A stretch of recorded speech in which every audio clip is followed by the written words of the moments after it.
J'espère que vous allez bien. On est de retour en live, effectivement, avec une semaine qui sera, comme l'indique le nom du live, ça sera full manga, effectivement. Parce que, tout simplement, j'ai manqué un petit peu de temps pour lire autre chose. Donc, il y a 11 titres cette semaine, mais par contre, quand même pas mal de nouveautés. Puisqu'il n'y a pas moins de 4 volumes 1 ou one-shot dans cette fournée de la semaine. Après une journée qui, je vous l'avoue, a été quand même chargée, je dois vous l'avouer, avec une assemblée générale de l'association qui s'est très très bien passée. C'était plutôt très très cool, comme d'habitude. Recoucou Salomé. Donc voilà. Donc, sous une chaleur assez pesante, je dois vous avouer. C'est après avoir aussi pendant 2h30 fait l'esclandre pendant l'assemblée générale, ça a été voilà, tout simplement, en tout cas un très bon moment. Salut, c'est j'ai envie de dire, mon emploi du temps, vous en moquez un petit peu, parce que ce dont vous avez envie que je vous cause tout de suite maintenant, eh bien, c'est des différentes lectures. Alors, on va juste recaser ça à peu près correctement, ça serait quand même un petit peu mieux, j'ai envie de te dire. Alors, salut Mémo, comment vas-tu? J'espère que toutes et tous vous avez passé un bon week-end et que voilà, que c'était que éventuellement vous avez peut-être profité du soleil ou pas, peut-être que vous êtes caché du soleil. Ça va pas sûr de pouvoir rester, mais content d'être là. Mais merci ne serait-ce que de passer. Tu es le soleil, l'un des soleils de ce live, bien évidemment, Mémo. Alors, donc, comme je disais, c'est une semaine où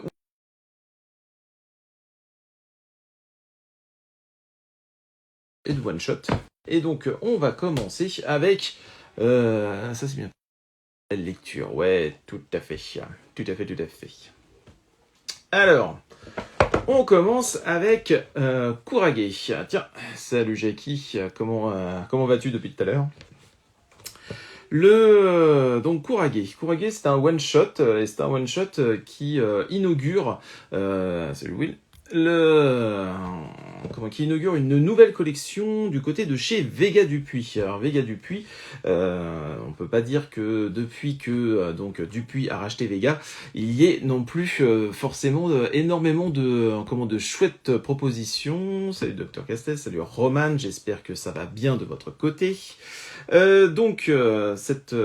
Cette collection, ils sont restés sur des formats, on va dire, classiques, et c'est maintenant tout de suite qu'ils se lancent, salut Léa, dans une collection, allez, un petit peu plus normalement premium, on va dire, en tout cas en termes de production purement éditoriale, puisque effectivement Kurage, on se retrouve avec un grand format pour comparer, voilà, un format classique, et il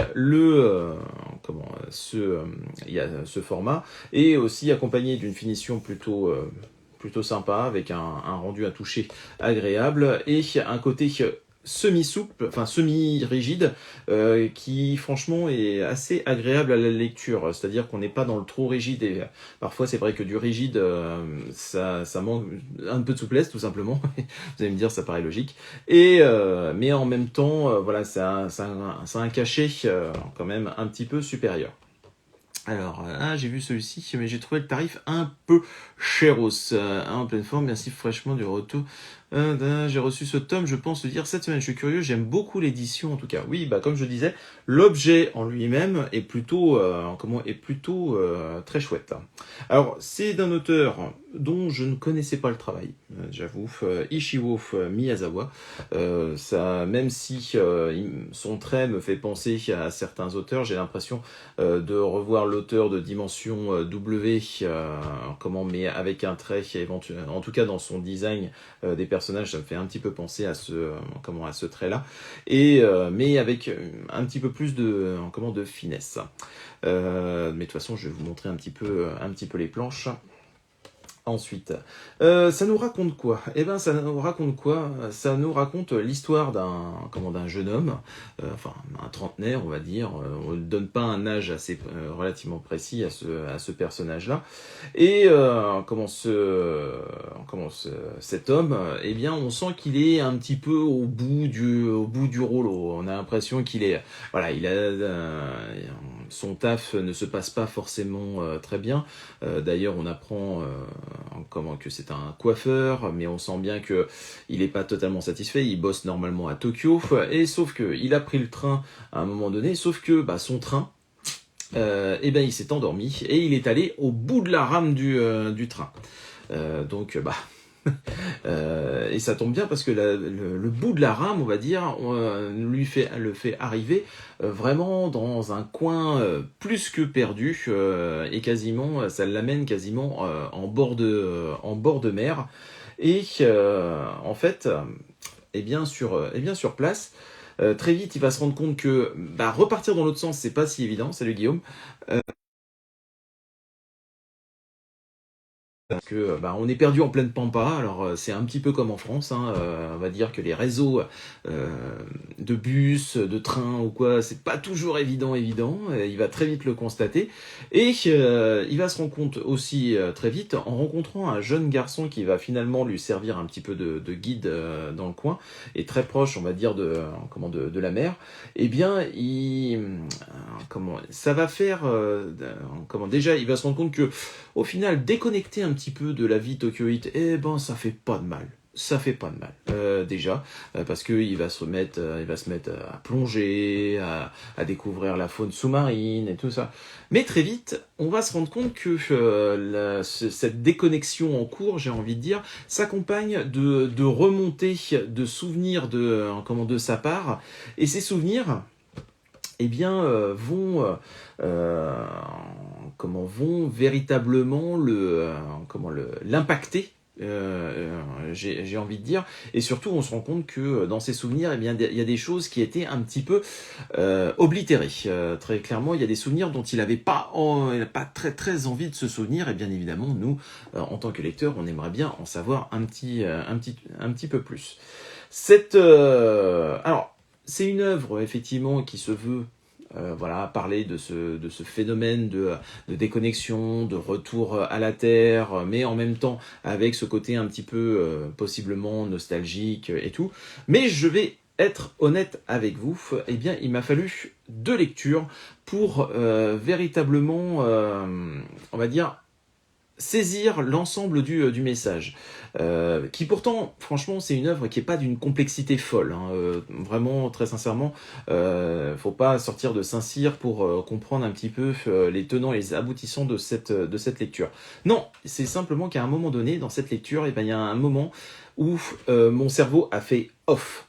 Mais littéralement, vraiment, où j'ai pas pu continuer. Enfin, si, j'ai continué ma lecture, mais en étant vraiment très très très perturbé par ce que je voyais, puisqu'effectivement, eh bien, il y a un passage dans ce livre qui est très clairement, mais ultra limite en termes de une espèce de pédopornographie. Enfin, je sais pas comment on peut traiter ça, parce qu'effectivement, à un moment donné, dans ce récit, eh bien, nous allons avoir droit à un viol, un viol, vraiment visuellement un viol, d'un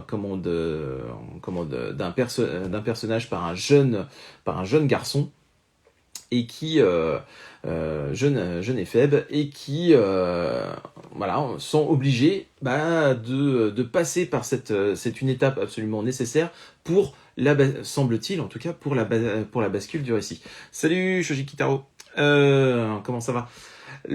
Donc ce passage, je crois que ça fait l'équivalent de 2-3 pages, ce passage-là m'a vraiment ultra gêné. Enfin, je pense que le phénomène dont veut parler potentiellement l'auteur à travers ce passage-là, trouve sa signification, enfin trouve des significations effectivement par rapport à d'autres aspects de la lecture que je peux pas dévoiler si à un moment donné vous le découvrez.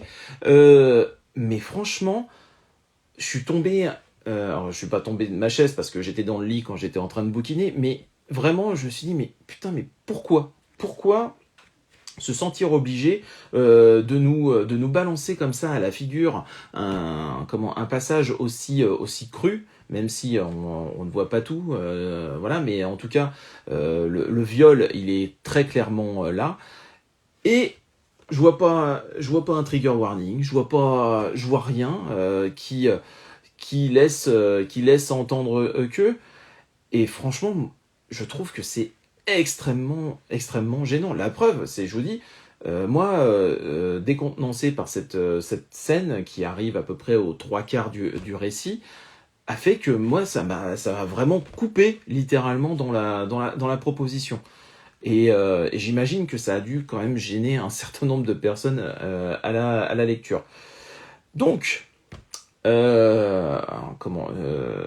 pour tout vous raconter, j'en ai parlé un petit peu à mon libraire, à un de mes libraires préférés, et en lui disant franchement j'ai été gêné par cette lecture, et il a dit bah tiens, je vais le lire rapidement et on en discute. Et lui, bon, comme il avait été mis au courant de ce passage-là, eh bien forcément on va dire qu'il a passé outre le truc et il a passé le cap, et finalement il a dit ça serait quand même pas mal que tu le relises, parce que malgré tout il y a quand même un propos qui est pas inintéressant quand tu fais fi de cette partie-là.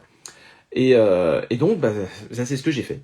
Tout simplement, je me suis relancé dans une lecture rapide de Courageux pour vraiment voir où est-ce que l'auteur veut nous emmener. Et effectivement, quand on passe ce passage-là, vraiment, entre guillemets, si on le met vraiment en grosse parenthèse, eh bien oui, effectivement, il y a, comme je disais, un discours intéressant sur la déconnexion, le retour sur soi-même, la nécessité de vouloir passer à autre chose, du retour à zéro, j'ai envie de dire.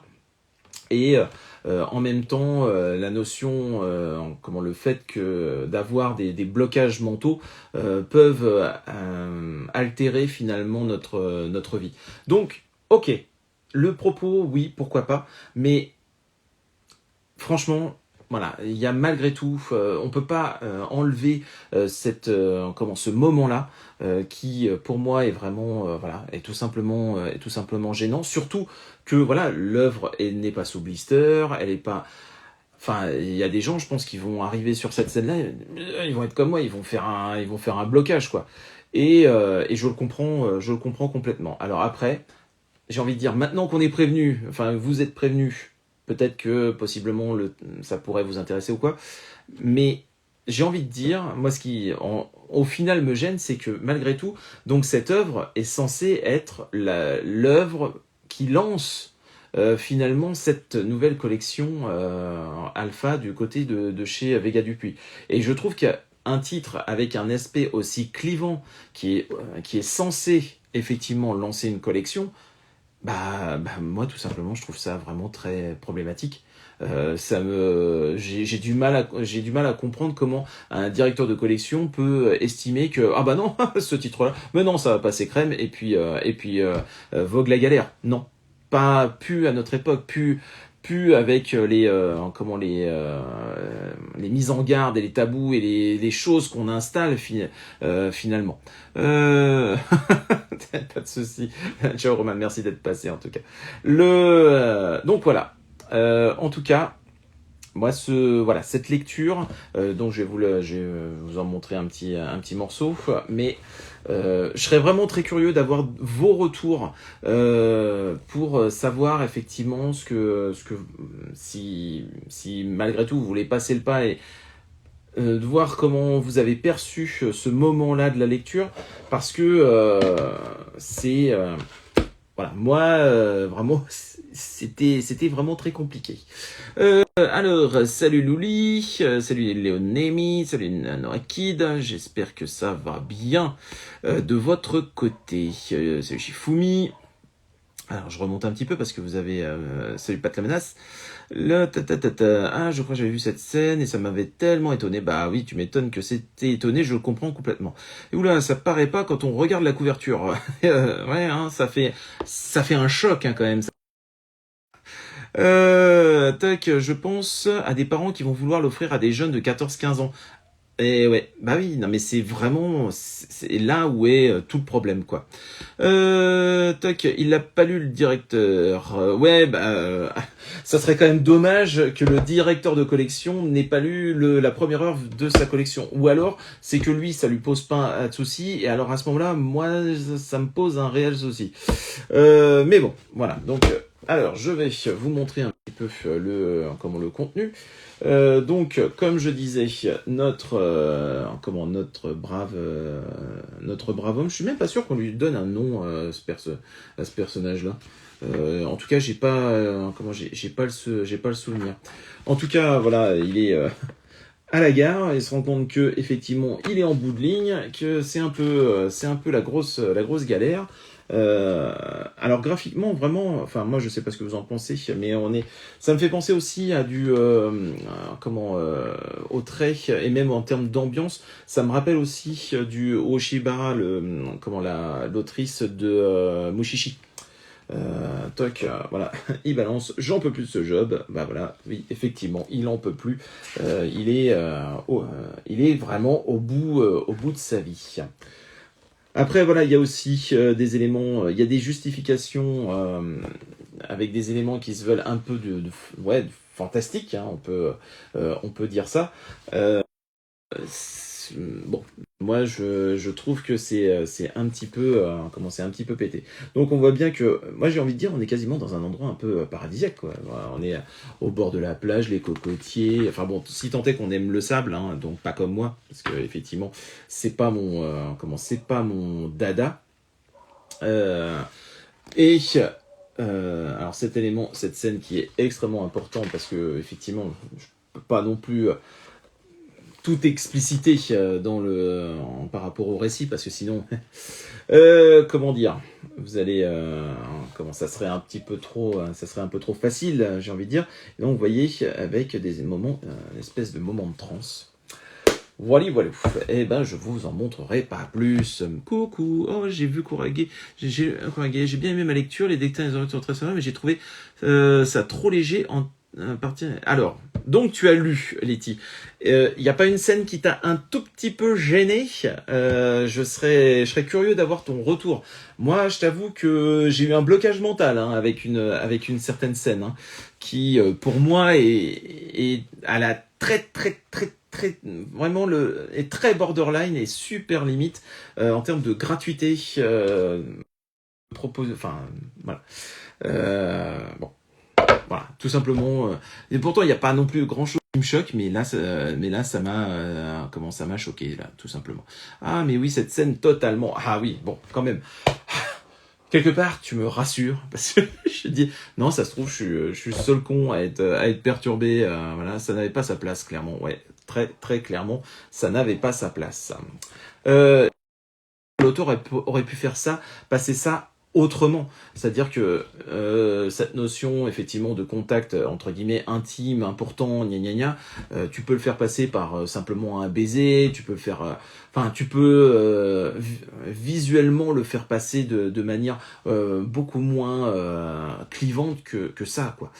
J'ai prise de cours aussi, vu l'ambiance de la lecture. Bah ouais, tu m'étonnes. Et moi, comme je disais avant, c'est que j'ai été... ma première lecture, ça a été un blanc total. C'est-à-dire, vraiment, après, quand j'ai vu ça, j'arrivais plus à correctement intégrer les informations qu'il y avait dans la suite du récit. Bon, il était un petit peu tard aussi, mais quand même, j'étais... voilà. Donc bon, moi, très sincèrement... trigger warning, j'ai envie de dire, sur sur ce Kurage. Je pense que ça peut malgré tout intéresser des personnes, mais ça mériterait d'être vraiment, d'avoir un espèce de signalement pour dire ne mettez pas ça dans toutes les mains très clairement. Donc voilà, donc Kurage, One Shot, sorti dans la collection Alpha de chez de chez Vega Dupuis. Au niveau du tarif, alors je ne sais plus, je sais que c'était pas donné, comme une petite vingtaine d'euros.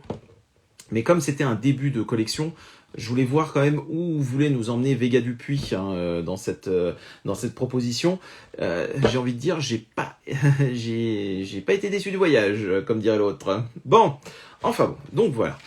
On va pas passer 2 heures sur Kurage. Mais vraiment, si à un moment donné vous avez des retours lecture par rapport à ça, je serais vraiment très curieux de voir comment vous avez perçu cette lecture. Alors, on continue. Eh bien, je me suis dit, on était avec les méduses, là on va taper quelque chose entre guillemets de plus, les sirènes. Les sirènes avec Abyss Azur, cette série qui sera terminée en 3 tomes. Alors, ça aurait été bien, enfin, là encore, Vega. En termes d'arguments, actuellement, on sait que les gens sont en recherche de séries courtes, machin. Ça aurait pas coûté bien cher d'avoir une petite mention ici, série en 3 tomes, quoi. Je pense que en termes d'arguments et tout, ça peut être potentiellement intéressant. Oui, alors merci. Oh, la couverture, on dirait la petite sirène, mais oui, on va en parler bien évidemment. Et oui, Guillaume, j'ai terriblement envie de chanter du Claude François, mais comme très sincèrement, on vient de parler de choses un petit peu pédo machin, je ne vais pas chanter du Claude François parce que on pourrait penser que je valide ce genre de comportement, et c'est pas tout à fait le cas, j'ai envie de dire. Donc ensuite, Abyss Azur. Alors, Abyss Azur, ça nous raconte quoi? Eh ben, ça nous raconte l'histoire de Joe. Alors, Joe, c'est la sirène que l'on voit... Ah non, arrêtez tout de suite. Je vous vois essayer de me lancer sur du Claude François. Je sais que vous êtes des vils tentateurs, mais non, je ne chanterai pas du Claude François. En tout cas pas avec si j'ai pas 3 grammes d'alcool et tout. Donc Abyss Azur, série en 3 tomes qui raconte l'histoire de Joe, donc une sirène qui avec de magnifiques cheveux rouges, comme on peut le constater ici. Heureusement qu'on a la couverture pour savoir qu'ils sont rouges, parce que bien évidemment dans le manga, comme on n'a pas de page couleur, ou en tout cas je me souviens pas en avoir vu, on ne le sait pas.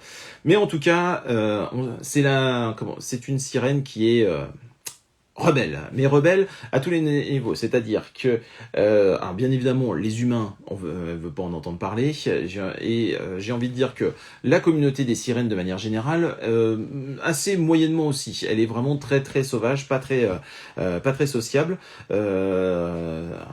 Ce qui l'amuse et ce qui l'intéresse, j'ai envie de dire davantage, c'est la beauté de l'océan et pouvoir taper, je vais pas dire taper la discute, mais avoir une espèce de dialogue avec des cachalots, avec baleines, enfin bon, tout ça.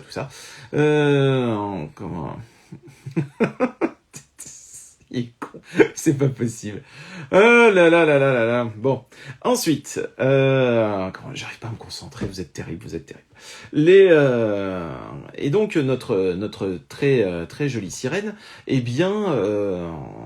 on va le voir, vit effectivement dans les abysses, de manière assez reculée, on va dire, par rapport au reste de la communauté des sirènes, qui vivent une vie qui ressemble quand même beaucoup à celle des humains, avec on sent une certaine forme de classification, de hiérarchisation, et on peut pas dire que Joe, là comme ça, de prime abord, semble être en haut de la pyramide, j'ai envie de dire.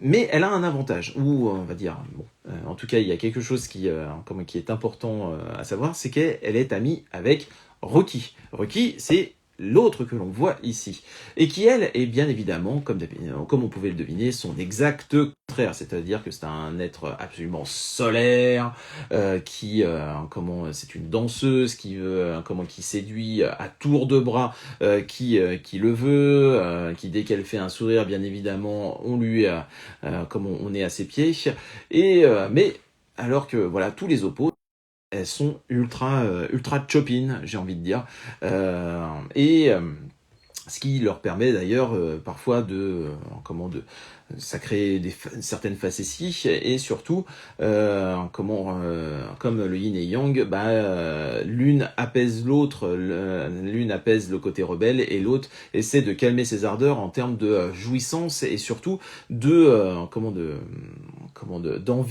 de séduire à peu près tout le monde. Sauf que arrive à un moment donné, eh bien Ruki déconne à plein tube. Bien évidemment, je vais pas vous dire ce qu'elle fait, mais elle déconne à plein tube, et ce qui va faire que Joe va se sentir un petit peu obligé de réagir, et bien malgré elle, et bien malgré sa manière de voir le monde, j'ai envie de dire. Alors, on est sur un début de série, on va dire scénaristiquement, qui est très simple, qui est construit de la même manière que la précédente série de l'auteur. Et de cette série, c'est Stravaganza, qui était sortie chez Saka. Une série qui, tout comme pour Abyss Azure, a cette orientation légèrement eki, il faut pas se le cacher, c'est-à-dire qu'effectivement, on sent qu'il a pas choisi les sirènes par hasard, c'est-à-dire que il a quand même un certain plaisir à dessiner les courbes voluptueuses des femmes. C'était déjà le cas avec Stravaganza, où on va dire que les tissus volaient, il y avait beaucoup de choses quand même qui étaient assez volages, j'ai envie de dire. Salut Bulle du Cristal, salut Sebver, salut Jean-Vincent. J'espère que vous allez bien. Sauf que comme dans Stravaganza, eh bien, effectivement, ce côté eki ne vient pas étouffer un récit, parce que très vite, certes, voilà. Graphiquement, on est séduit, parce que je trouve que l'auteur a un trait vraiment très agréable, indéniablement, mais il n'en oublie pas effectivement de développer un univers qui très vite est relativement familier. Bien évidemment, on sent que ça va piocher très rapidement du côté de la petite sirène, mais tout en gardant malgré tout une certaine différence. Alors, moi, je vous avoue que savoir que la série va se terminer en 3 tomes, est-ce un avantage ou un inconvénient? Quand on voit ce début de série, il faut penser que Stravaganza s'était terminé en 7 tomes, si je ne me trompe pas, je crois que c'était 7 plus un tome bonus. Là, finir en 3 tomes, je pense que ça signifie que les choses, le rythme va être quand même nettement plus accéléré. Et c'est tout à fait possible, parce que effectivement, comme on peut dire que ce volume 1 est quand même mené tambour battant, qui peut sembler très calme au départ, et puis tac, ça monte les marches d'escalier quand même assez vite. Kiko Hirashima qui aime aussi dessiner des trucs comme ça. Oups, balle perdue. Mais bien évidemment. Sauf que Hiro Mashima, il fait n'importe quoi avec son scénar. Et il va tout modeler pour à un moment donné montrer des boobs et tout le tintouin. Alors que là, je trouve que on a un auteur qui essaie de faire les choses quand même un petit peu plus correctement de ce point de vue-là. Donc, franchement, un premier volume qui, je l'ai trouvé solide dans sa proposition en termes alors que pourtant la petite sirène à la base, moi c'est un récit mais que je trouve, mais alors je parle de la version Disney, mais la version Disney, moi c'est un dessin animé que je déteste vraiment. J'ai trouvé le problème, c'est que je l'ai trop vu étant gamin, parce que ma petite sœur le regardait, et ce qui fait que j'en peux plus de Sous l'océan, j'en peux plus de toutes les musiques, alors que pourtant intrinsèquement elles sont chouettes, mais voilà, j'ai eu un trop plein, et voilà, j'en peux plus de la petite sirène. Et ben là, ça m'a presque ça m'a réconcilié quelque part avec la sirène. Surtout que on sent bien quand même qu'il y a des éléments un petit peu malgré tout mystérieux par rapport à notre Jo. Comment elle a des signes distinctifs quand même particuliers. On comprend bien malgré tout que son côté rebelle, il y a peut-être quelque chose derrière aussi. Donc, je pense qu'en termes de scénario, il y a quand même des éléments à creuser et qui sont pas, qui sont pas inintéressants. Mais moi, voilà, j'ai envie de dire, ce qui me fait un peu peur, c'est, voilà, la série sera terminée en 3 tomes. Est-ce que les choses vont aller un petit peu trop vite? Est-ce que le rythme va un poil trop s'emballer pour être, pour réussir à suffisamment développer l'univers derrière et donner de la profondeur aux personnages annexes? Parce que c'est vrai voilà, c'est comment ça peut ça peut ne pas matcher, quoi, tout simplement. Mais voilà, en tout cas, ce premier volume a été une lecture efficace, hyper fluide, comme l'avait été Extravaganza. Et ben on verra ce que donne la suite. Je file la table, bon live à tout. Merci Léa d'être passée, en tout cas, comme toujours, c'est toujours appréciable. Donc je vais vous montrer un petit peu à quoi ça ressemble à l'intérieur. Tac. Alors, et donc, c'est marrant, hein, parce que ça commence vraiment comme Stravaganza, c'est-à-dire qu'on a un premier chapitre qui est quasi muet. On sent vraiment la volonté de la rencontre entre notre personnage et la nature qui l'entoure. Alors, on était dans un domaine très fantasy, très KPDP précédemment. Donc, vous voyez, hein, quand je vous dis voilà, un petit zoom sur la poitrine de l'héroïne, on peut dire que voilà, il se fait plaisir, mais c'est toujours fait, je trouve, de manière, je vais pas dire délicate, parce que bon, c'est pas forcément hyper sain, j'ai envie de dire, de ce point de vue là, mais on va dire, bon, en tout cas, c'est pas brut de décoffrage comme d'autres auteurs.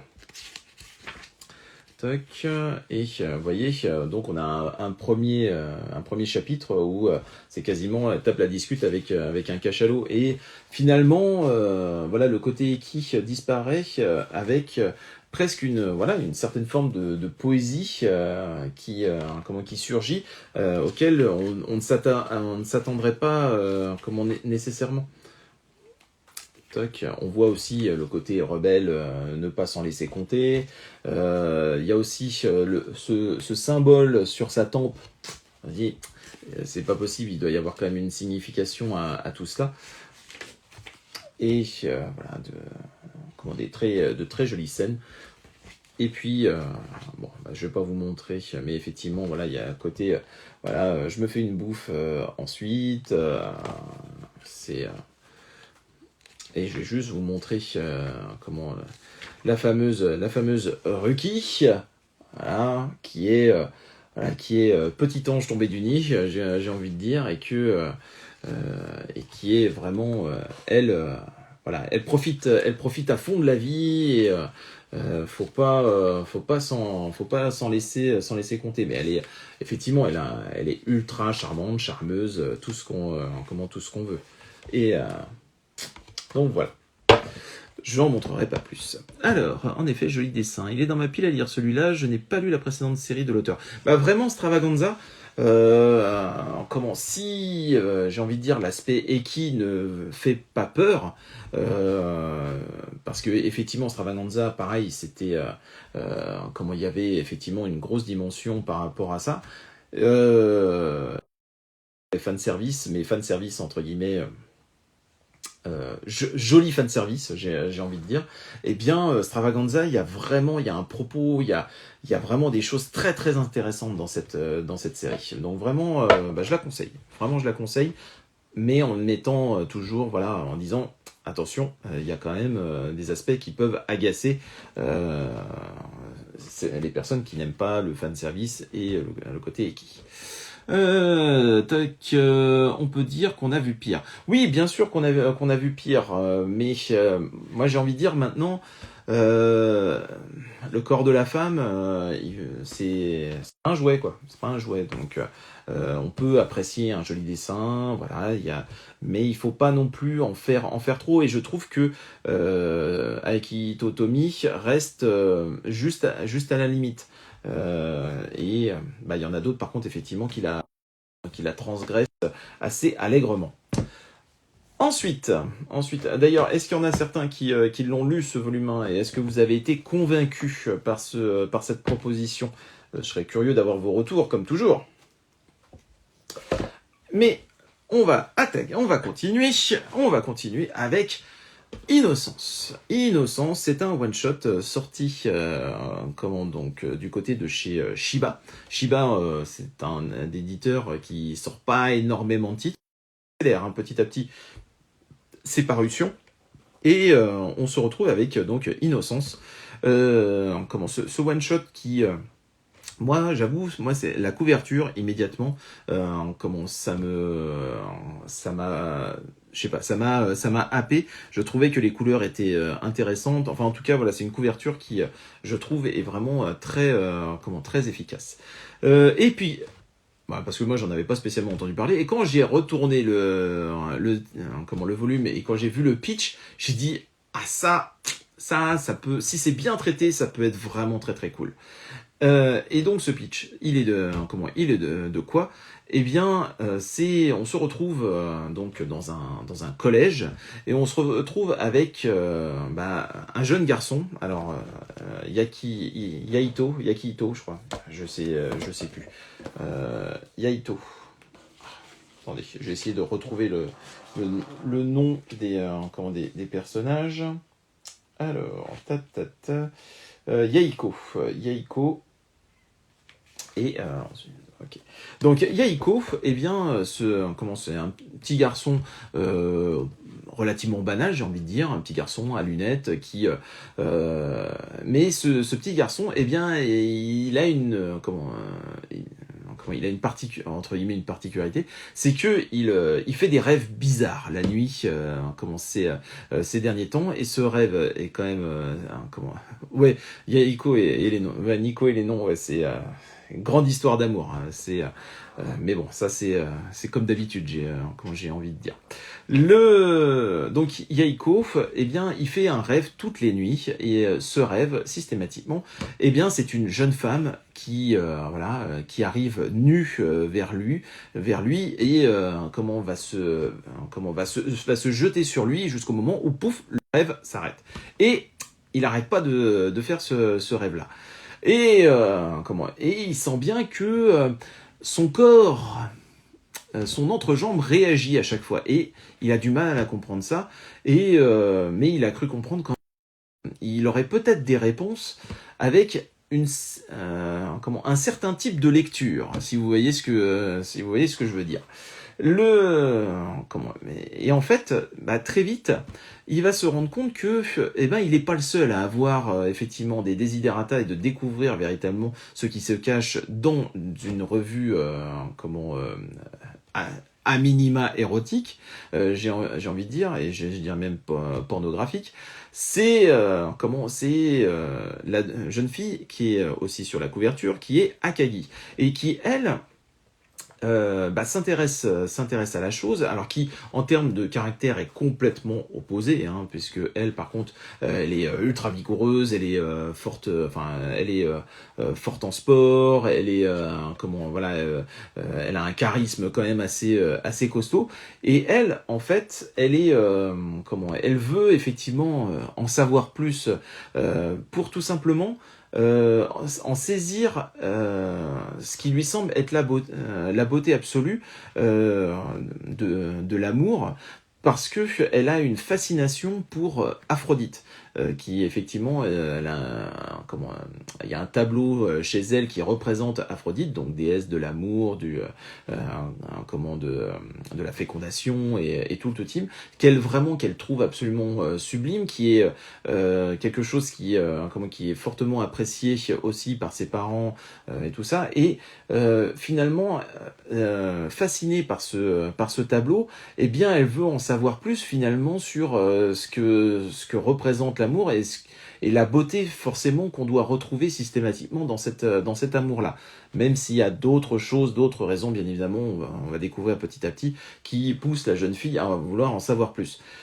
Et les deux, finalement, avec des raisons qui sont complètement opposées, on va dire, l'une qui est plutôt physique pour mieux comprendre son corps et l'autre pour mieux comprendre ses sentiments qu'elle peut ressentir, eh bien ils vont se mettre en recherche d'une revue porno, et donc cette espèce de chasse au trésor assez incongrue va les amener à aller à différents endroits, que ce soit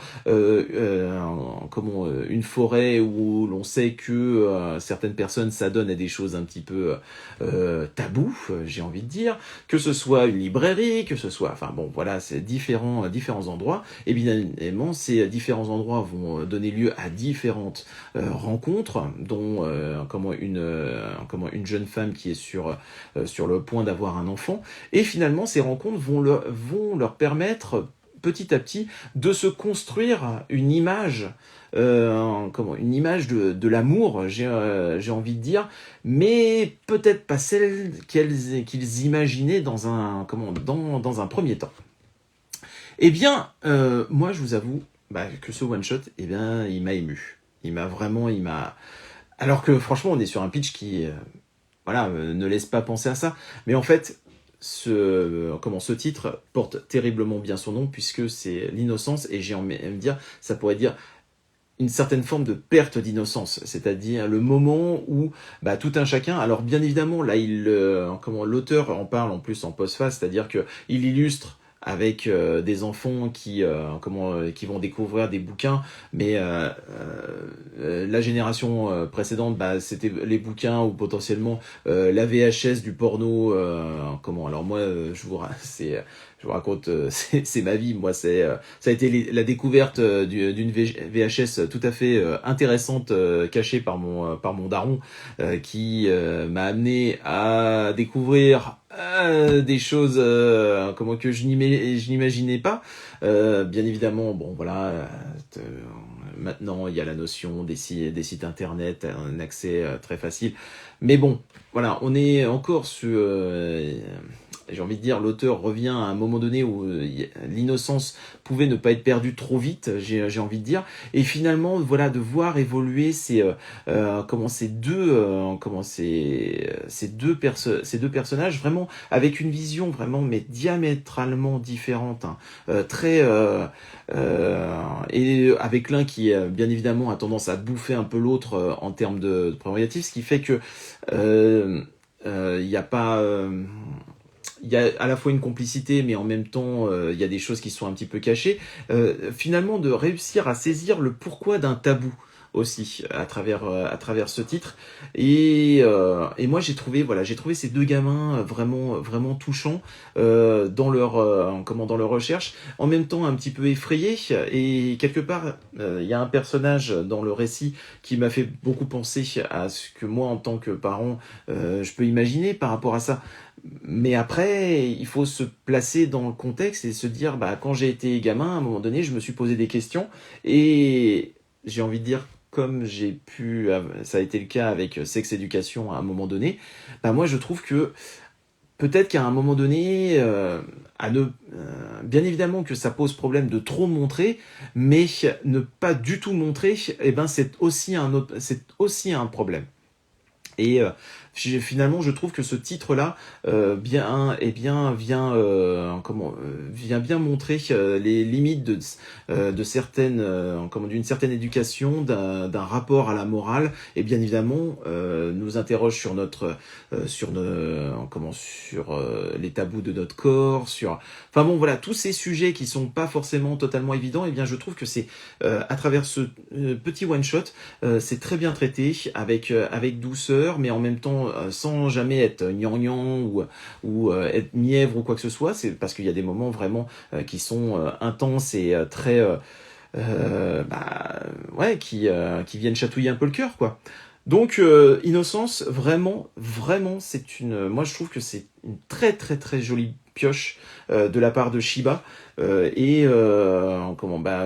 vraiment, je vous invite vraiment plus que plus à découvrir ce one shot parce que c'est tout simplement une belle lecture. Voilà, tout simplement. Alors, je vais vous montrer un petit peu ce que comment ça, le contenu à l'intérieur. On a le droit à des jolies pages couleurs au démarrage. Et puis, très vite, comme je vous disais, jeune garçon, il a des drôles de rêves, quoi.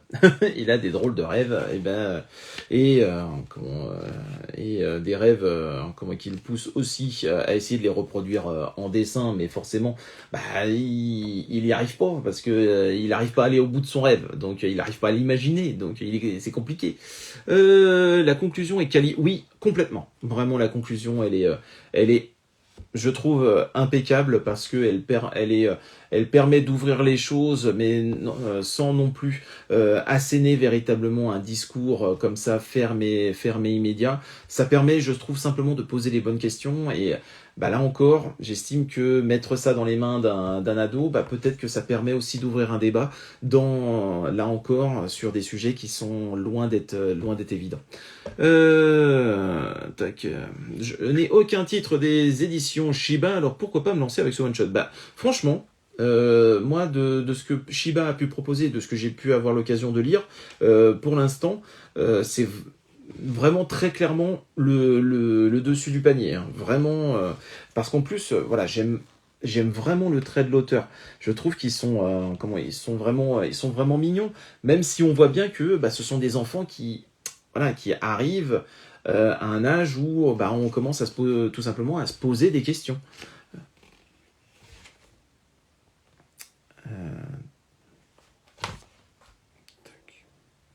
Attendez, excusez-moi. Bon. Donc il y a deux drôles de personnages qui sont croisés petit à petit dans cette œuvre.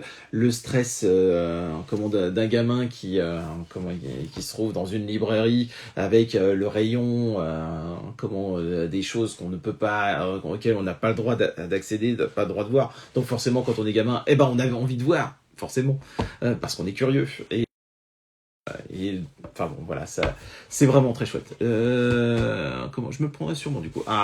Franchement, je serais très très content que tu découvres ce titre, Mémo, et surtout, bien évidemment, qu'on en parle, que tu nous fasses une magnifique chronique, comme tu sais si bien les faire. Mais vraiment, très jolie pioche, très très jolie pioche. Ensuite.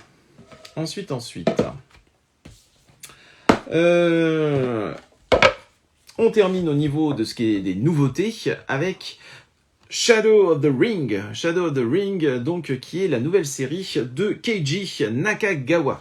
Alors, Keiji Nakagawa, c'est un auteur dont on a déjà eu ses travaux précédents, en tout cas une série précédente, c'est Root End,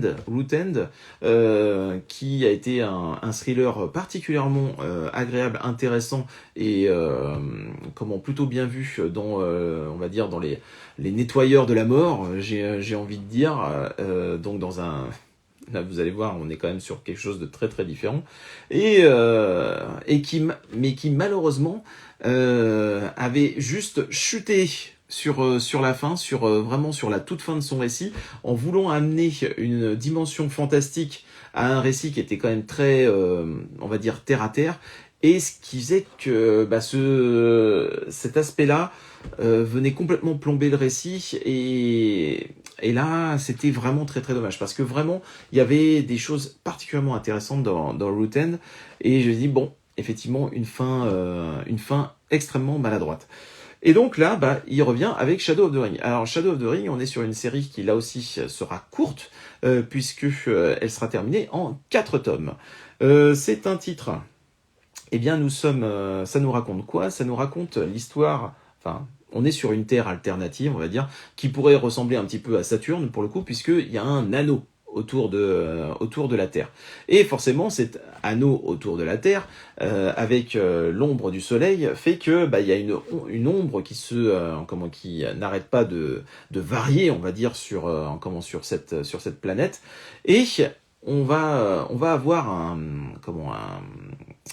un royaume sur rail qui a pour particularité justement de vouloir systématiquement rester dans l'ombre de cet anneau, d'où le Shadow of the Ring, et donc ça fait penser un petit peu au transpersonnage, mais sans les conditions extrêmes du transpersonnage, hein.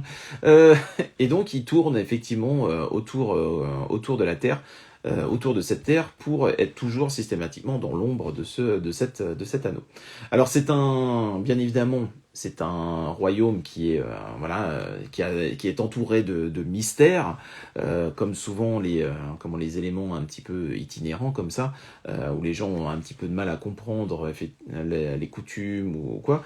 D'autant plus que ce royaume a la particularité, du fait de ses pérégrinations systématiques, d'avoir une capacité toute particulière qui est de réussir à construire, enfin à fabriquer des armures assez spéciales qui, on va dire, collent à la peau, les Hakukai, si je me trompe pas.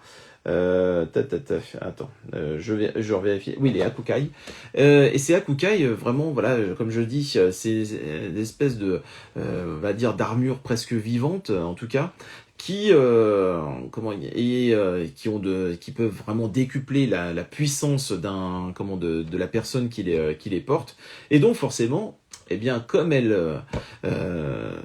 cette capacité est très largement enviée par les différentes populations qui sont traversées, eh bien, elle fait des envieux, elle fait des jaloux. Sauf que, bon, malgré tout, le peuple possède vraiment un élément, on va dire, supra, qui leur permet quand même de garder pour l'instant une certaine neutralité, un certain contrôle de leur destinée.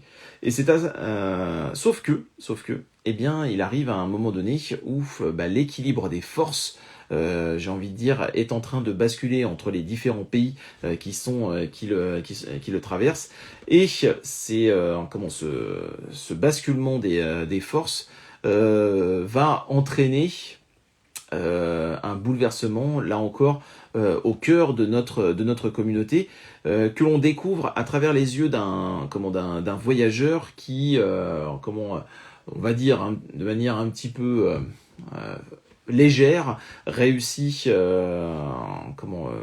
à pénétrer finalement cette espèce de sanctuaire sur rail, et va en découvrir les arcanes, j'ai envie de dire, un petit peu au pire des moments. Mais en tout cas, alors, ce premier volume, qu'en penser? Là encore, toujours cette histoire du fait que ça ne sera qu'en 4 volumes. Parce que on a un premier volume qui, on peut pas dire que qui nous laisse avec peu de choses. Il y a déjà beaucoup d'actions dans ce volume 1.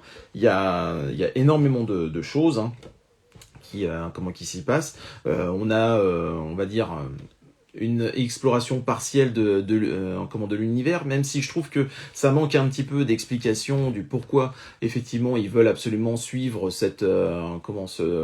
l'ombre de cet anneau. Je trouve que sur cet aspect-là, l'auteur en parle un tout petit peu, puis finalement bifurque assez rapidement dans l'action, et finalement nous laisse nous en dit relativement peu. On sent qu'il y a une volonté de mettre du rythme et de densifier une intrigue géopolitique, mais est-ce que cette intrigue n'aurait pas tendance à être un petit peu trop simpliste, parce que il y a un côté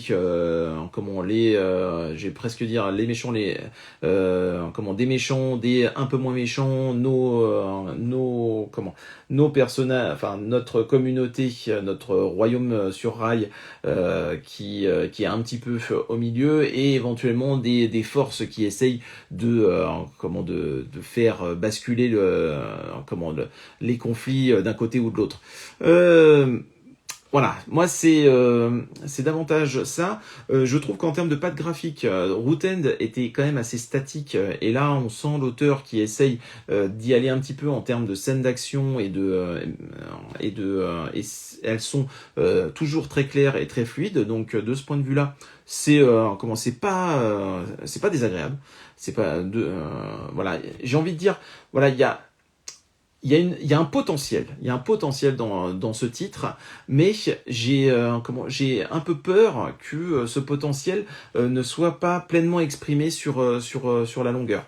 Et donc, je verrai avec le volume 2 si effectivement, là encore, je trouve qu'il y a un peu trop d'éléments qu'on laisse un petit peu sous silence, avec là encore très peu de volume à venir pour expliquer tout ça, ce qui risque forcément de déséquilibrer le rythme du récit.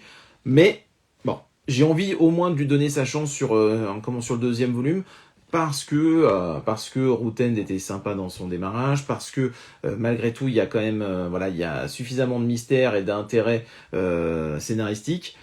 Bon, mais voilà, il y a un soupçon, il y a un point d'interrogation très clair sur cette proposition. Est-ce qu'il y en a certains qui l'ont lu? Alors, la couve ne me séduit pas, mais le contenu beaucoup plus grâce à tes explications.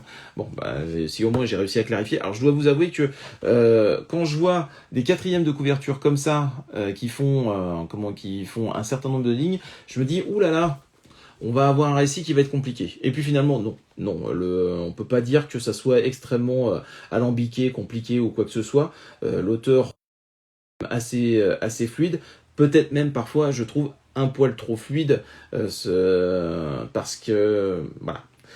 Bon, donc, comme je disais, notre fameux personnage qui est celui qui va nous permettre d'entrer véritablement dans cette communauté. Et comme vous voyez, effectivement, là, les gars, drôle de design, bah oui, parce que ils ont cette espèce de ce hakukai, comme je disais, qui qui les protège, et bien évidemment avec différents grades et différentes capacités au niveau de ces fameuses combinaisons. On sent aussi qu'il y a des choses qui sont pas tout à fait claires entre le roi et la reine. C'est-à-dire que on sent qu'il y a eu il y a eu des choses dans le passé qui n'ont pas été faites forcément on va dire dans les règles de l'art, ou en tout cas il y a un côté qu'il n'a pas bien vécu. Est-ce que ça aura une importance dans le reste du récit? C'est la question reste relativement en suspens. Et vous voyez, toute la partie effectivement avec notre personnage là, moi je trouve presque que ça aurait mérité d'être peut-être un poil plus rapide sur cette partie-là, pour réussir à rentrer davantage dans certains éléments politique du récit. On aurait peut-être gagné en densité de propositions. Et donc voilà. Les résumés à rallonge, ça a tendance à me faire fuir. Bah oui, mais ça je le comprends. Pareil, j'ai l'impression de tout lire avant même de commencer. Comme les bandes annonces à rallonge. Mais oui, déjà une bande annonce, normalement, pour moi une bande annonce, c'est 1 minute. Hein. Et quand on voit des bandes annonces qui font 3 à 4 minutes, on sent que quand il faut survendre un film, faut y aller quoi.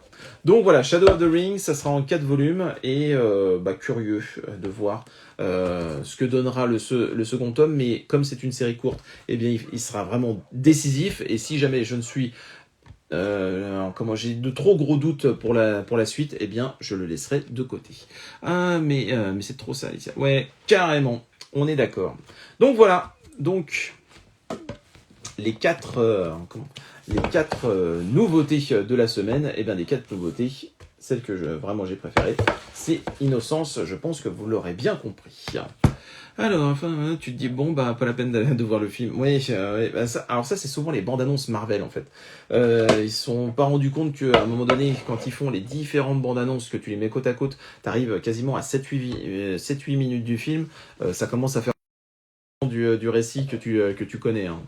Alors que quand même le mystère, c'est quand même ce qui est le plus intéressant. Enfin, moi, c'est comme ça que je le vois.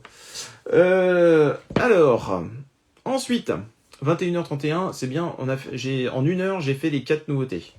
Bon, après, je vous avoue, c'est des suites de séries, ça va être quand même beaucoup plus court. Enfin, normalement, si tout va bien. Si jamais il y a quelqu'un qui veut présenter éventuellement un coup de cœur, un coup de gueule ou quoi que ce soit, comme d'habitude, le micro est ouvert, vous pouvez y aller, ça sera avec très grand plaisir. Ensuite, donc, au niveau des suites de séries, eh bien, nous avons Time Bomb Teacher. Oui, c'est ça, oui, Time Bomb Teacher.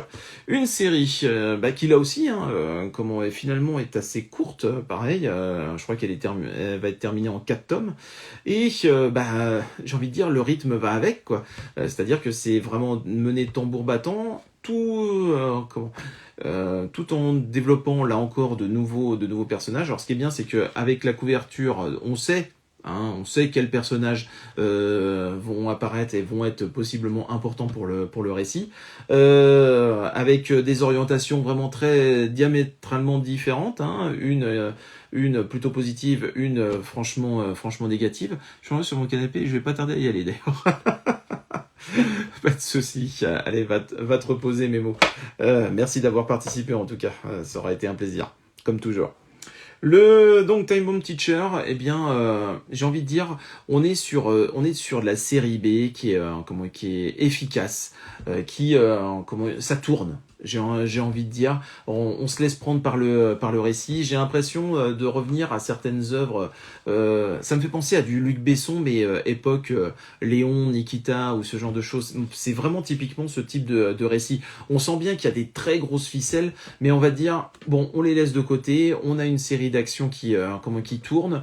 On se laisse porter. Bon, les personnages, on peut pas dire qu'ils resteront marqués, mais ils font suffisamment leur effet à la lecture à l'instant présent pour nous faire passer un bon petit moment de lecture. Merci, plein de bisous. Et s'il y a Irazumi dans ton résumé, c'est trop bien. Voilà. Non, il n'y a pas Hirayazumi. Hirayazumi, ce sera lu très certainement incessamment sous peu, mais ce n'est pas le cas. Un peu Die Hard peut-être. Ouais, un peu Die Hard effectivement dans Time Bomb Teacher. Moi je le vois vraiment comme une série d'actions série B qui s'assume pleinement, que l'auteur assume pleinement, et c'est servi par un trait agréable. Comme je le dis, il y a des moments franchement la ficelle est vraiment grosse, très clairement. Il faut époque de bon Besson, à l'époque bon. Oui, l'époque qui commence à dater un petit peu. Salut Amel, depuis tout à l'heure, comment ça va-tu bien? Alors, donc Time Bomb Teacher, si vous voulez une série où on déconnecte un petit peu le cerveau, ou une histoire un petit peu un peu de revenge, tout ça. Eh bien, ça sera terminé en 4 tomes. J'ai envie de dire, ça mange pas de pain. Moi, je les récupère. Là, les 2 premiers volumes, je les ai récupérés d'occasion. Je pense que c'est typiquement la bonne petite série d'occasion à se récupérer quand elle sera terminée en 4 tomes. Salut, tu n'es donc jamais fatigué? Mais si, je te rassure, je suis fatigué là. Mais je vais au bout. Je vais au bout. Mais oui, si, je te confirme. Et là, je commence à sentir là, les cordes vocales qui commencent un petit peu à titiller là. Mais bon, la deuxième partie du live va être normalement plus rapide. Est-ce qu'il y en a certains qui lisent Time Bomb Teacher? Est-ce que vous êtes convaincus par ce récit? Je serais curieux d'avoir votre retour là aussi. Alors, on continue avec... toujours difficile de le lire, puisque effectivement, j'ai lu le premier volume la semaine dernière. Oui, c'est ça. Though I am an inept villain. Alors, toujours pas d'eau en même temps, tu cherches les ennuis. Mais en fait, j'avais ramené la bouteille d'eau, et je pense que j'ai un de mes loulous qui m'a piqué ma bouteille d'eau.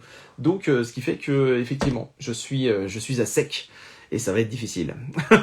Mais bon, je regarde quand même, au cas où, mais non. Non, je crois qu'on m'a piqué l'eau. On m'a piqué l'eau. Bon, en tout cas, Inept Villainess, je vais arrêter de dire le début parce que à chaque fois, pour de faire des mauvais anglais, et on va arrêter.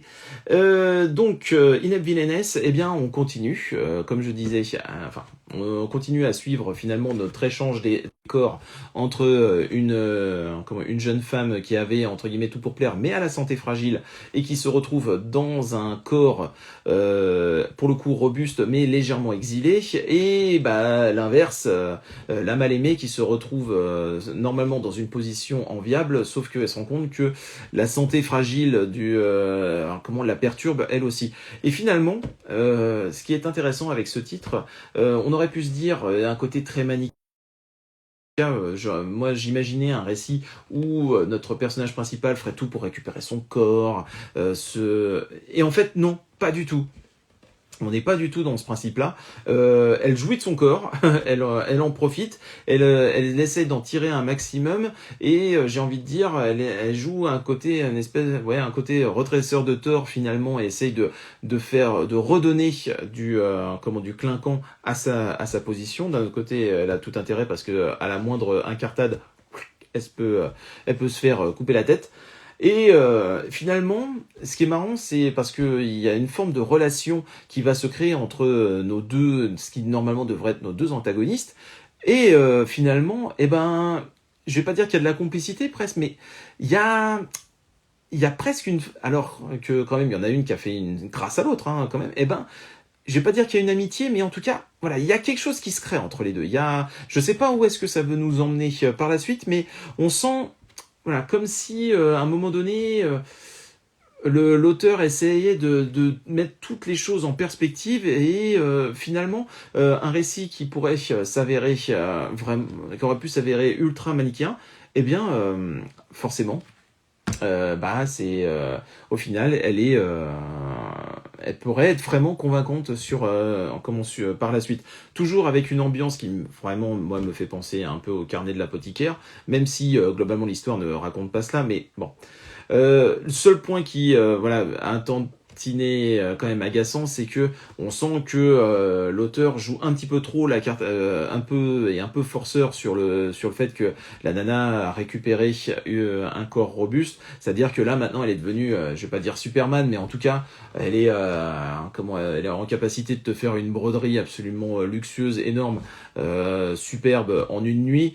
Bon, on sait à quel point les broderies, ça prend un petit peu de temps quand même, et elle apprend des danses comme ça en moins de temps qu'il ne faut. Donc bon, il y a un côté un petit peu too much, bien évidemment, dans le récit, ce qui fait que sa crédibilité parfois en pâtit.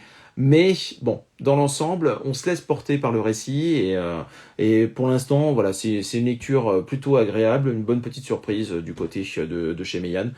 Surtout que graphiquement, ça fait plutôt bien le taf.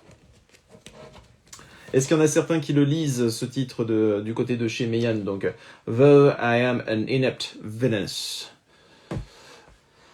Dites-moi tout. Dites-moi tout. Alors, on continue. Vous voyez, hein, je respecte, hein, voilà, on a fait les volumes 2, donc maintenant on passe à un volume 3. Et comme ça, on va avancer petit à petit. Maintenant, Laser Experiment, le volume 3 de cette série qui dévoile petit à petit ces petites cachotteries. Bien évite le rêve. Ouais, non mais là... Elle te fait, voilà, autant dire, tu vois, ce qu'on voit sur la couverture, elle te brode ça comme ça en une nuit, quoi. Autant dire que, bon, moi je veux bien, mais j'y crois pas trop. Lethal Experiment, voilà, j'ai envie de dire, comme prévu, on est dans un thriller à tiroir et à petite cachotterie et aussi à petite mesquinerie, on a notre suite, on va dire, de petites cachotteries et de petites mesquineries, surtout avec une petite séance de torture tout à fait sympathique qui arrive sur le dernier tiers du récit et qui va trouver sa conclusion dans le volume 4 et où franchement le mécanisme est particulièrement sadique, j'ai envie de dire. Je ne sais pas si quand je lis ça il y a un espèce de côté voyeur, ou est-ce que je suis véritablement emporté par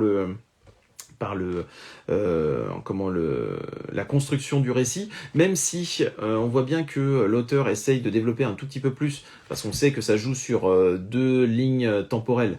Le passé, ce qui s'est passé dans cette classe qui a été prise en otage, et après les enquêteurs. Et on sent que l'auteur met un petit peu plus le focus sur les enquêteurs et nous permet aussi quand même d'orienter notre point de vue sur nos différents personnages à l'intérieur. Je trouve que les choses avancent relativement très vite. Enfin, la série, donc, la série est en 8 tomes, on en est déjà à 3. C'est mené tambour battant, bien évidemment, il y a des moments, les ficelles sont un peu grosses, mais voilà, j'ai envie de dire, ça passe, c'est pas non plus hyper gênant. Et voilà, je me laisse emporter par le récit, par le dessin aussi, parce que c'est vrai que j'aime beaucoup le trait de l'auteur. Bon. Est-ce que c'est un titre qui est absolument indispensable? En tout cas, pour l'instant, à bout de 3 volumes, je ne peux pas considérer ça comme absolument indispensable. C'est un bon divertissement, voilà, et on va dire, c'est déjà pas mal. Ensuite,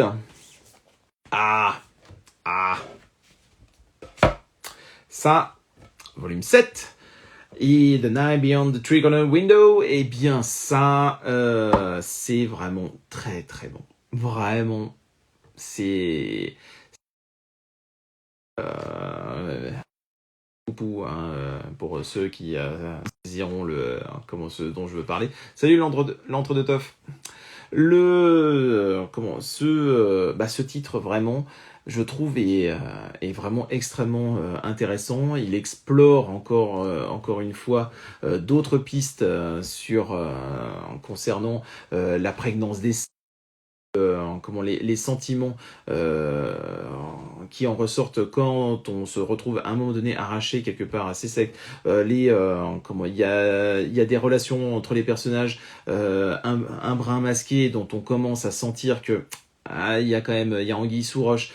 C'est un mélange de tout, et en même temps on voit bien que c'est aussi l'autrice de Entre les lignes, parce que explorer la psyché de nos personnages à travers le voile des capacités médiumniques, je trouve que c'est plutôt bien vu, c'est bien entretenu, c'est bien écrit tout simplement. Voilà, le duo de personnages dont j'avais peur qu'il y ait un fort déséquilibre au début, et bien finalement il a trouvé son équilibre petit à petit, et c'en est de plus en plus intéressant tout simplement. Donc voilà, je vais pas en dire forcément beaucoup plus, mais moi The Night Beyond the Trigonal Window, je trouve que c'est un titre particulièrement intéressant, et pour celles et ceux qui sont effrayés en disant il y a marqué yaoi dessus ou quoi, non, pour moi c'est la preuve que le yaoi est un genre, si on peut dire, oui, est un genre qui est vraiment cosmopolite, avec plein de propositions, et on peut et c'est pas toujours des histoires de domination salace, de relations sexuelles forcées, gna gna gna, comme on peut en avoir certains clichés. Ça veut pas dire qu'il n'y a pas des titres effectivement comme ça dans le yaoi, mais comme on peut avoir des shonen systématiquement, enfin avec de la baston ou des shoujo de romance ou quoi, bien évidemment qu'il va y avoir des titres, on va avoir certaines orientations parfois, mais ça ne veut ça veut pas dire que l'ensemble de la proposition est systématiquement dans ce moule-là, et c'est ça qui est très très chouette. Donc vraiment, la série sera terminée en 12 tomes si je me trompe pas. On avance dardard, et hâte de lire la suite, vraiment très très hâte. Alors, chaque catégorie. Mais oui, chaque catégorie est très riche. Après, chacun y trouve un petit peu il trouve son beurre, tout simplement. Mais voilà, moi le yaoi, je découvre petit à petit avec quelques titres comme ça. Et bon, oui, certains, moi je les ai trouvés sans intérêt, ou alors trop dans la domination ou quoi. Enfin, par exemple, c'est le In This World. In This World, ouais. Moi, j'avoue que voilà, j'ai lu 2 volumes et j'ai pas réussi à y trouver un quelconque intérêt, alors que pourtant il est adoré par une partie de la communauté. Mais il y a d'autres titres, Le jeu du chat et de la souris, Night Beyond Triggered Window. Il y a des titres comme ça en yaoi qui, j'en suis persuadé, sont vraiment de très très grande qualité. J'ai absolument aucun doute là-dessus. Donc voilà. Alors, bah tiens, en parlant de...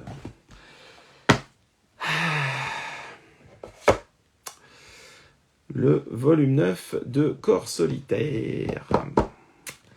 Voilà. Et Corps Solitaire, ce volume, il m'a fait chialer.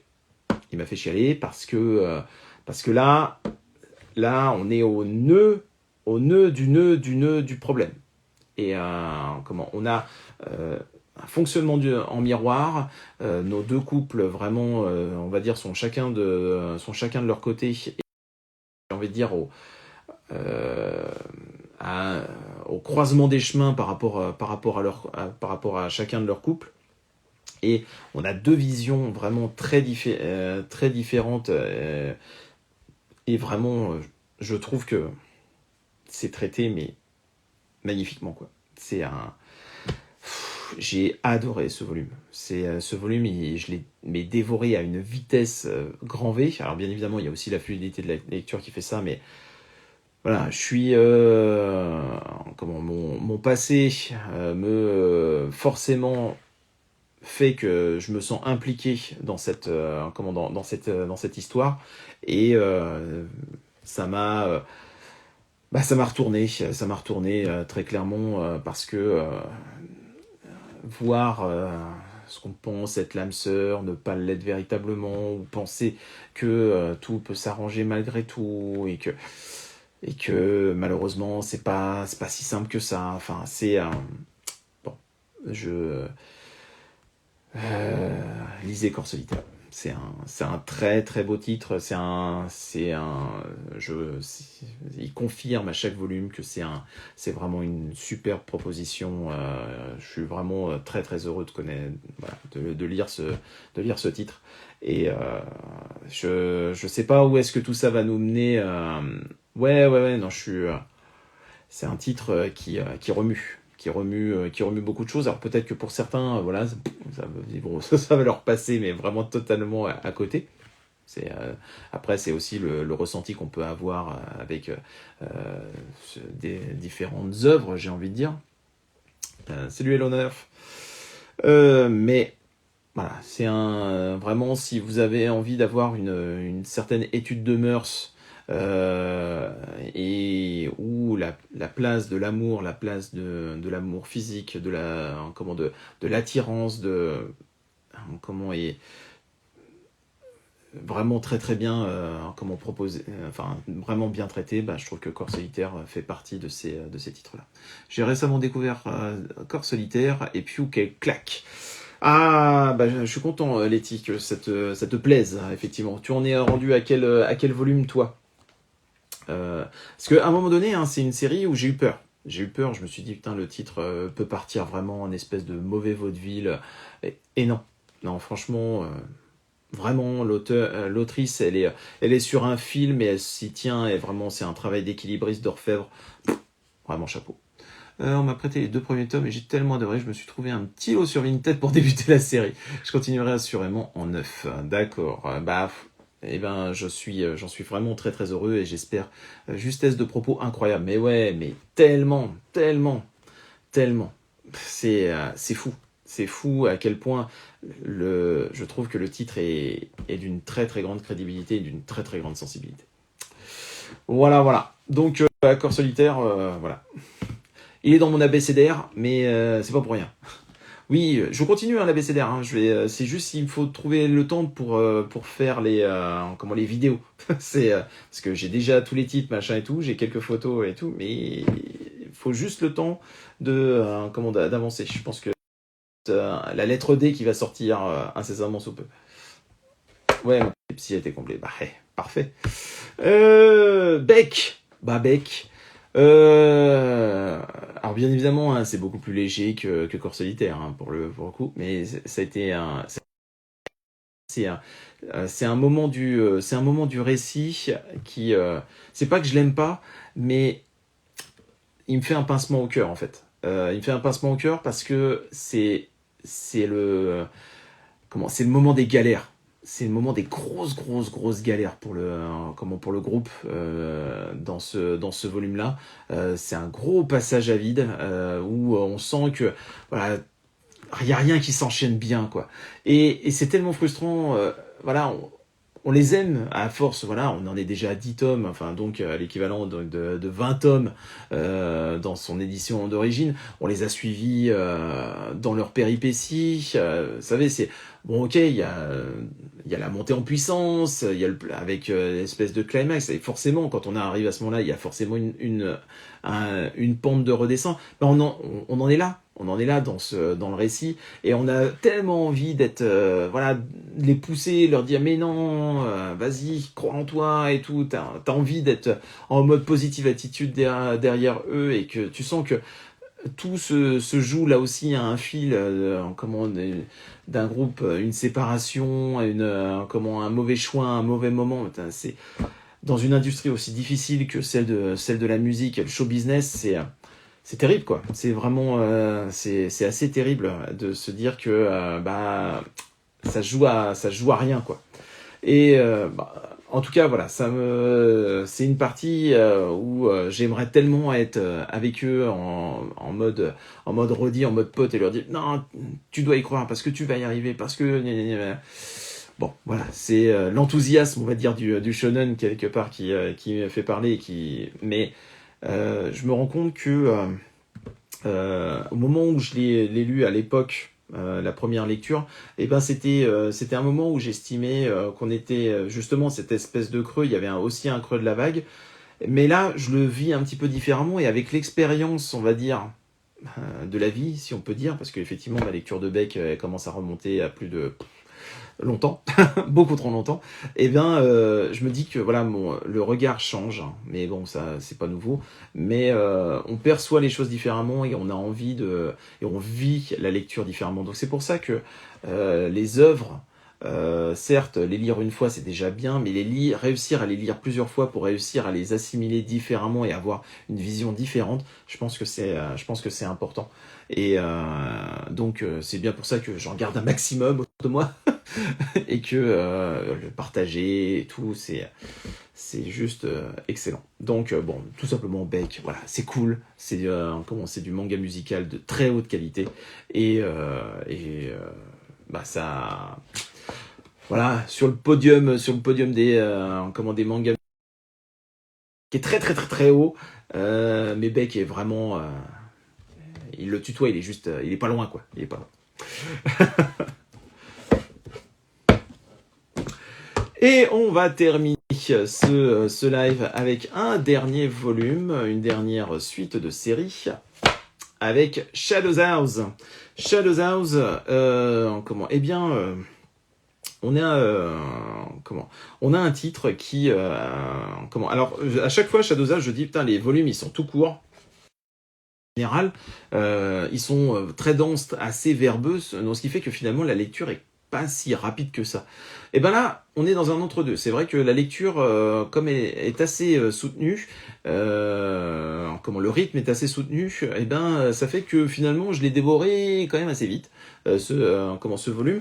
Mais pour autant, eh bien, il était quand même intéressant parce que il y a une espèce d'équilibre des forces dans notre pavillon qui est en train d'être bouleversé. Il y a la réapparition d'un personnage qu'on n'avait jamais vu auparavant, mais qui vient totalement chambouler l'équilibre des forces. Et vraiment, on peut dire que c'est une vraie surprise quand il apparaît et la manière dont il va impacter le récit est vraiment important, alors que voilà, on s'imaginait un petit peu sur des rails, et ben clac, l'auteur nous fait bifurquer quand même assez violemment, mais tout en restant cohérent. Donc ça c'est plutôt c'est toujours cool malgré tout de rester crédible dans sa proposition. Bien évidemment, on sent que voilà une espèce de rébellion est en train de gagner, on va dire en popularité. C'est pas toujours évident. Voilà, en tout cas, j'ai envie de dire les ingrédients qui sont mis en place par Somato, eh bien, fonctionnent. Moi, j'ai envie vraiment de voir où est-ce que tout cela va nous emmener.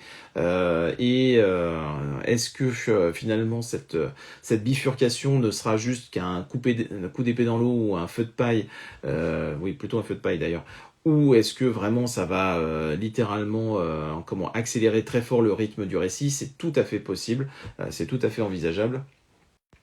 Salut Baby Basket. Qu'est-ce que vous faites là à 21h56? Non mais franchement. Faut aller se coucher les basketteurs, sinon après vous êtes pas bon derrière, vous êtes tout fatigué. Je le sais bien, moi aussi j'étais tout fatigué vendredi soir après mon premier entraînement de l'année. Enfin bon, donc Shadows.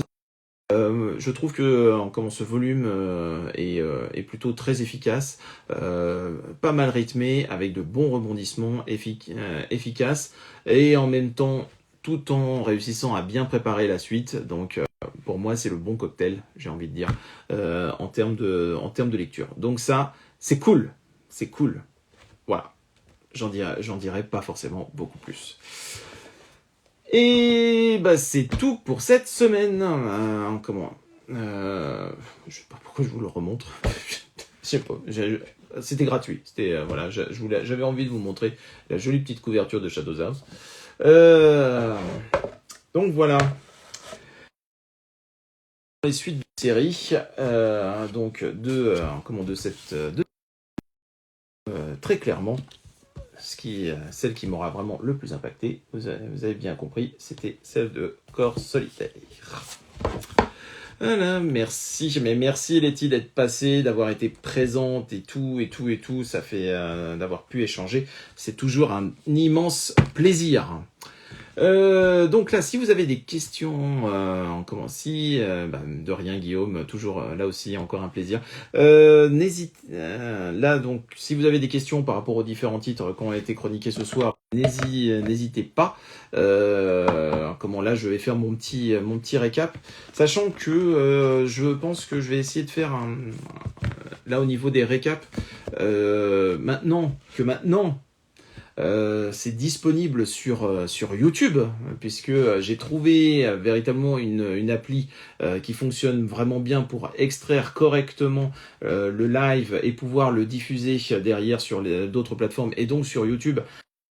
Que le replay sur Instagram est vraiment très très mal fichu. Donc maintenant je mets le live en accès sur YouTube, comme ça en termes de confort pour revisionner derrière, eh bien c'est nettement mieux. Donc voilà, n'hésitez pas éventuellement à aller sur YouTube, sur mon compte, vous mettez la petite clochette, vous mettez le petit abonnement qui va bien, enfin bon voilà les trucs de youtubeurs comme d'habitude. C'est pas tant que je veuille avoir des abonnés à ne plus savoir qu'en faire, mais c'est juste qu'à un moment donné je voudrais juste arriver au bon nombre d'abonnés pour pouvoir potentiellement faire des lives sur les autres plateformes, pour pouvoir varier un petit peu les plaisirs de ce point de vue-là. Donc voilà, c'était juste c'était le moment pub, on va dire. Alors, donc, faisons un peu de petit récap. Alors,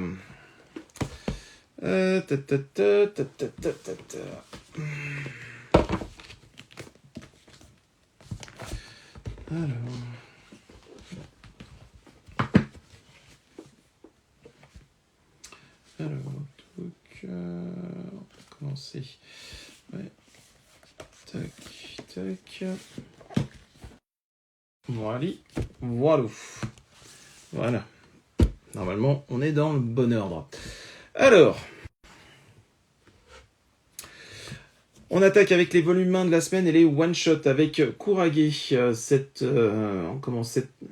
ce titre qui lance la collection Alpha du côté de chez Vega Dupuis avait de sérieux arguments positifs à proposer avec de ses origines pour un personnage un brin paumé avec des thématiques adultes particulièrement intéressantes. Malheureusement, l'absence d'un trigger warning lié à une scène particulièrement choquante pour mes petits yeux fait que mon enthousiasme a été largement rabaissé. C'est vraiment dommage parce que vraiment il y avait des choses très intéressantes dans ce récit et une partie graphique là aussi qui fait penser au meilleur moment de Mushishi. Dommage.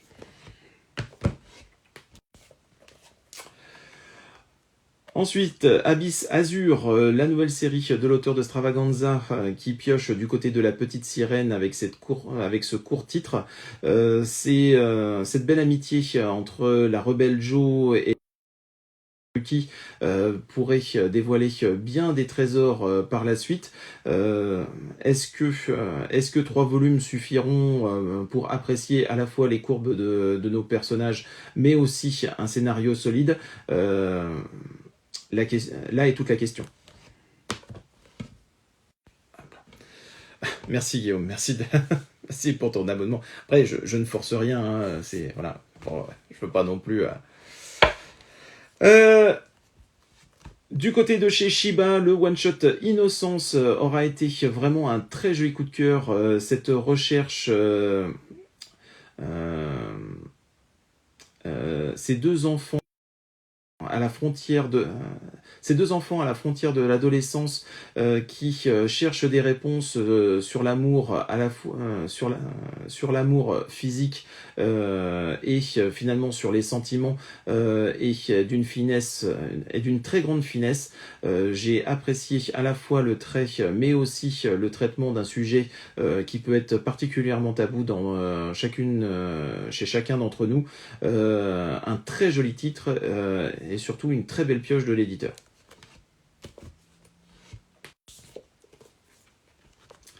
Shadow of the Ring, l'auteur de Root End, nous revient avec cette fois-ci une proposition fantasy. Une proposition fantasy qui flirte avec le thriller géopolitique.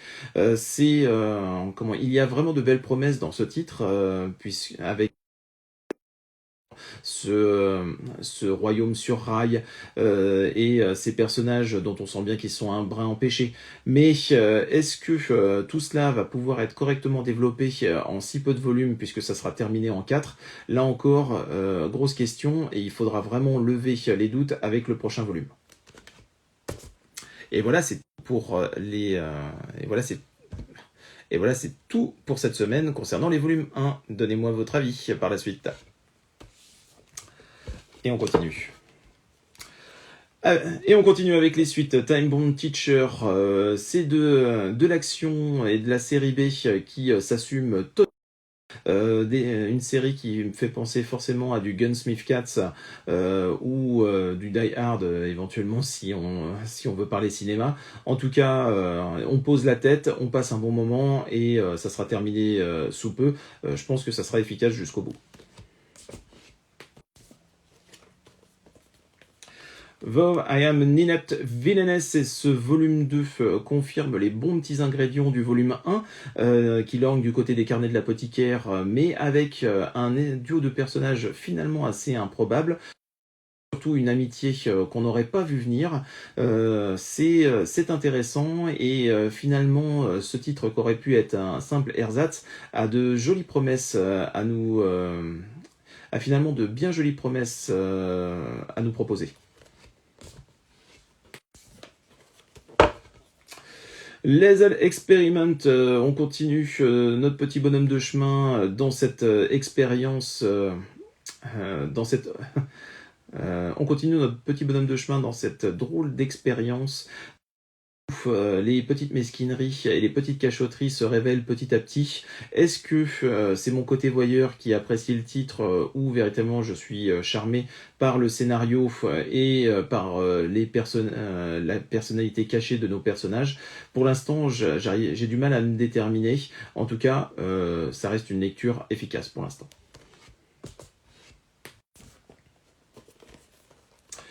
The Night Beyond the Tricorner Window, on a passé la moitié et bon Dieu que ce titre explore des choses, explore des éléments très intéressants dans la psyché post-secte de nos personnages, comment l'autrice vraiment utilise très très bien ces ficelles médium pour comment aller au plus profond de la psyché de ces personnages, et on peut dire que ce qu'on y trouve, c'est pas joli. Un très chouette volume qui confirme les promesses de la série.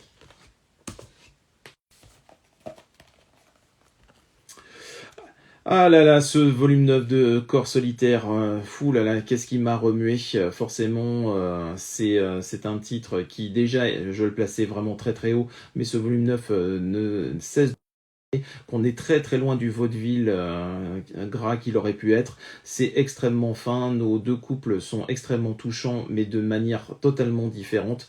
Leurs péripéties, leurs drames, leurs difficultés nous amènent forcément une grande empathie pour eux. C'est tout simplement superbe et c'est un must-have.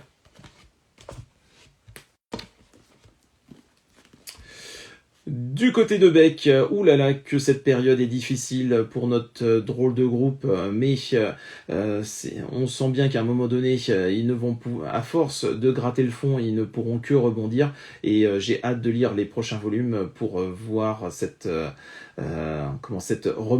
folle remontée que j'espère diablement, parce que qu'est-ce que je les aime, cette bande de fous furieux.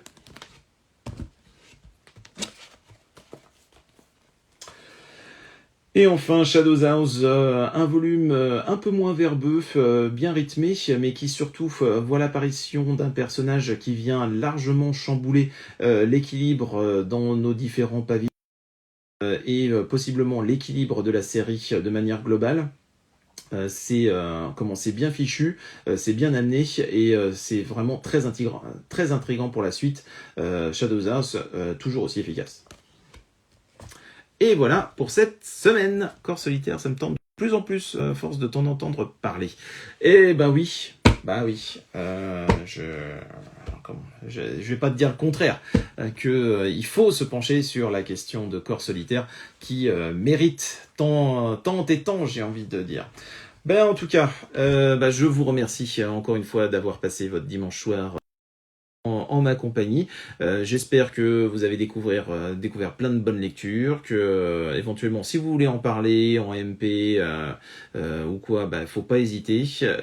N'hésitez pas à commenter, les différents éléments comme d'habitude pour avoir un minimum de visibilité, pour pouvoir échanger encore plus avec encore plus de personnes, et ça sera encore plus formidable. Voilà. Donc allez, je vous embrasse, merci encore à toutes et tous, et puis à très très vite sur les réseaux. Ciao.